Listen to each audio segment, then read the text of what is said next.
Hello, welcome you all. और मैं आप लोगों के साथ कुछ ऐसे स्टॉक शेयर करने वाला हूँ जो स्ट्रॉन्ग है। अभी स्ट्रॉन्ग स्टॉक शेयर करने का क्या रीज़न है कि निफ्टी तो फॉल कर रहा है और एसजीएक्स भी अभी इस टाइम डाउन है। तो क्या रीज़न है?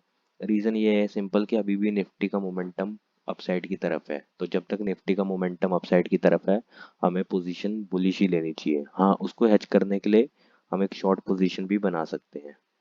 हालांकि अगर आप देखो निफ्टी का ये चार्ट है, निफ्टी ने एग्जैक्ट अपने रेजिस्टेंस जोन के आसपास आके एक रिवर्सल दिखाया है।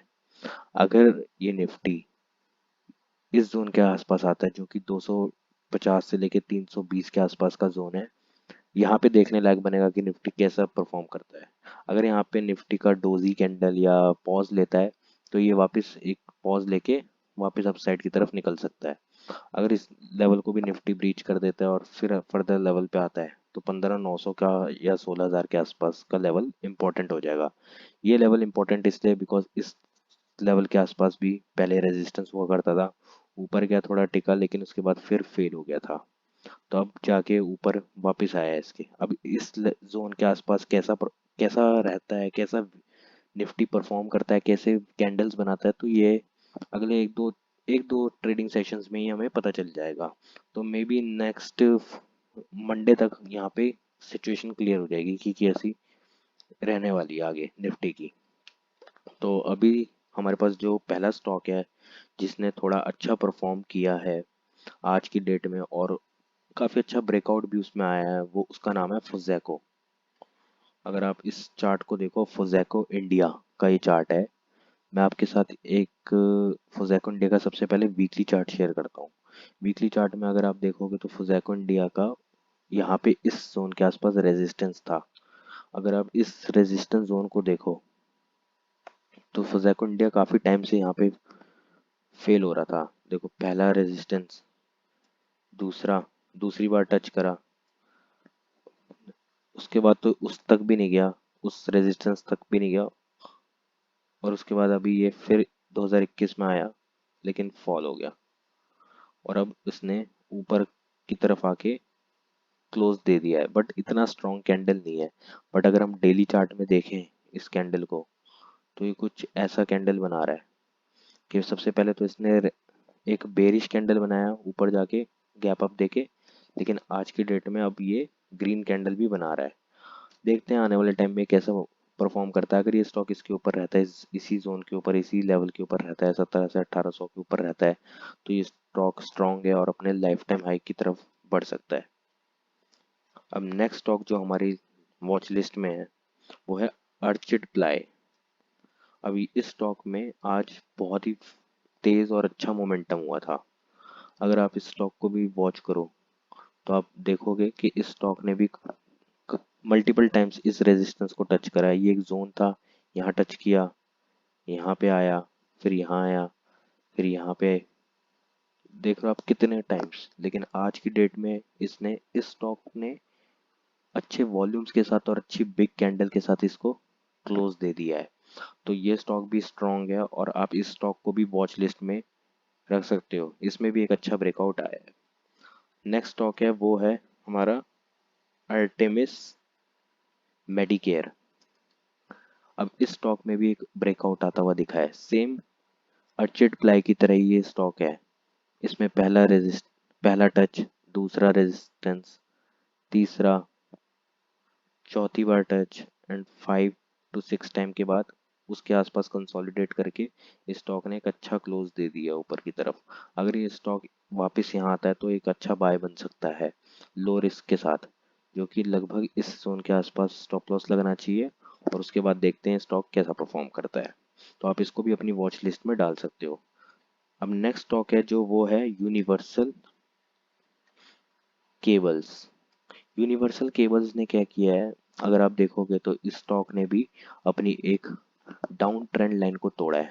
डाउन ट्रेंड लाइन जो कि पहले यहाँ से स्टार्ट हुआ था, ये लगभग जून 2021 से स्टार्ट हुआ था।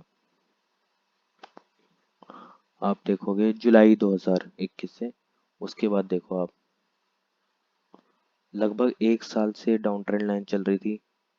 एक साल के बाद इस स्टॉक ने इस डाउन ट्रेंड लाइन को तोड़ा है। अगर आप देखोगे तो इस स्टॉक ने एक रेजिस्टेंस भी था लगभग इस लेवल के आसपास, इसने उसको भी ब्रेक किया है।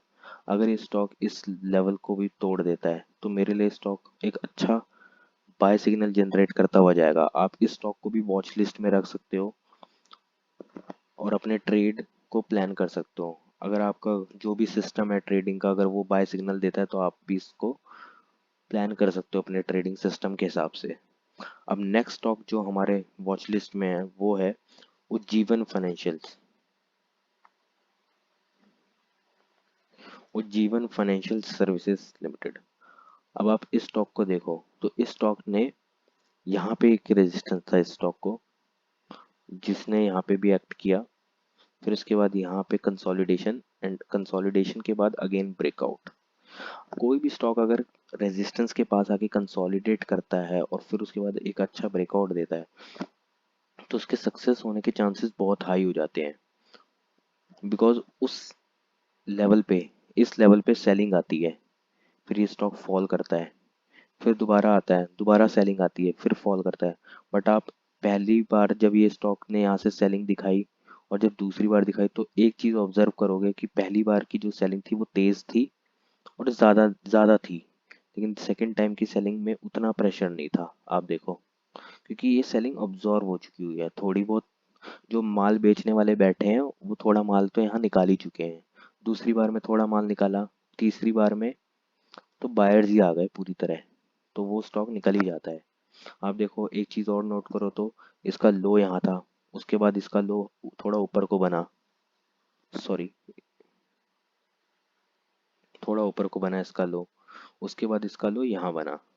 तो आप देखते जाओ कि ये कैसे हायर लोज बनाता गया और उसने ब्रेकआउट दे दिया। तो आप इस स्टॉक को भी अपनी वॉच लिस्ट में रख सकते हो। नेक्स्ट स्टॉक है जो वो है सीजी पावर। अब सीजी पावर इंडस ने, मुझे ये स्टॉक थोड़ा सा ज़्यादा अच्छा लगा है, थोड़ा ज़्यादा पसंद आया है। बिकॉज इस स्टॉक ने ब्रेकआउट तो किया ही किया है, उसके बाद इस स्टॉक ने रीटेस्ट भी कर दिया। अब अपने रेजिस्टेंस के पास इतना ज़्यादा टाइम स्पेंड करने के बाद एक अच्छा कैंडल बनाया। अगर ये स्टॉक इस लेवल को ब्रेक करता है 230 के आसपास तो ये स्टॉक मेरे लिए और भी ज़्यादा स्ट्रांग हो जाएगा। इस लेवल के नीचे जाएगा तो ये वीक हो जाएगा ये स्टॉक। तो आप इसको भी अपनी वॉच लिस्ट में डाल सकते हो। इसका पहला रेजिस्टेंस जो है वो ये था, जिसको यहाँ पे भी रिस्पेक्ट करा इसने, और जब ये थर्ड टाइम आया तो इसने ब्रेक कर दिया इस रेजिस्टेंस को। तो ये स्टॉक भी आप अपनी वॉच लिस्ट में डाल सकते हो। अब लास्ट स्टॉक जो हमारा है वो है इन्फो एच। ये स्टॉक में थोड़ी मुझे प्रॉब्लम ज़्यादा नज़र आ रही है। प्रॉब्लम इसमें है, हाँ, हालांकि इसमें अगर आप देखोगे तो यहाँ पे एक रेजिस्टेंस था, यहाँ पे उस रेजिस्टेंस से सेलिंग आई अगेन। अब आप देखो तो ये कुछ ट्रायंगल टाइप पैटर्न भी बना रहा है। तो अगर ये स्टॉक इस लेवल को ब्रीच करता है जो लगभग 3800 के आसपास है, इसके नीचे आके क्लोज दे देता है तो ये स्टॉक वीक हो जाएगा और हमें अगली फर्दर डाउन साइड भी देखने को मिल सकती है। तो आप इस ट्रेड को शॉर्ट प्लान कर सकते हो। शॉर्ट क्यों? बिकॉज देखो निफ्टी में अगर मोमेंटम अभी पॉजिटिव ही है, निफ्टी में अगर आप देखो आपको एक स्विंग हाई मिला निफ्टी में, अब स्विंग लो मिल रहा है। अगर ये स्विंग लो ब्रीच होगा तो ही निफ्टी डाउन ट्रेंड में जाएगा। लेकिन डाउ थ्योरी कहती है कि अब हमें रिवर्सल्स को कम प्लान करना चाहिए, हमें अपसाइड की तरफ ही ज़्यादा देखना चाहिए।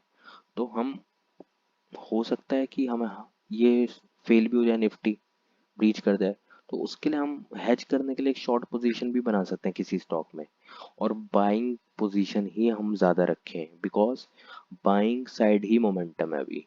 तो बाइंग के ट्रेड्स मेरे को थोड़े ज़्यादा मिले और शॉर्ट का मुझे ये थोड़ा अच्छा ट्रेड लगा इन्फो एज। अगर ये 3800 के नीचे निकलता है तो इसको भी आप वॉच लिस्ट में अपनी पुट कर सकते हो। तो ये सारे स्टॉक्स आप अपने फाइनेंशियल एडवाइज़र या जिससे भी आप एडवाइस लेते हो जो सेबी रजिस्टर्ड होना चाहिए उससे आप लीजिए। मैं सेबी रजिस्टर्ड नहीं हूँ, मैं सिर्फ यहाँ पे अपना पर्सनल व्यू शेयर कर रहा हूँ। अगर आपको पसंद आता है तो आप ज़रूर लाइक शेयर और सब्सक्राइब कर दीजिए, और ऐसी वीडियोस मैं डेली बेसिस पे लाता रहूँगा। तो आपको भी अच्छा आइडिया भी लगेगा और इससे आपको technical analysis price action learn करने भी में भी हेल्प मिलेगी। तो thank you guys, I hope you will do your best.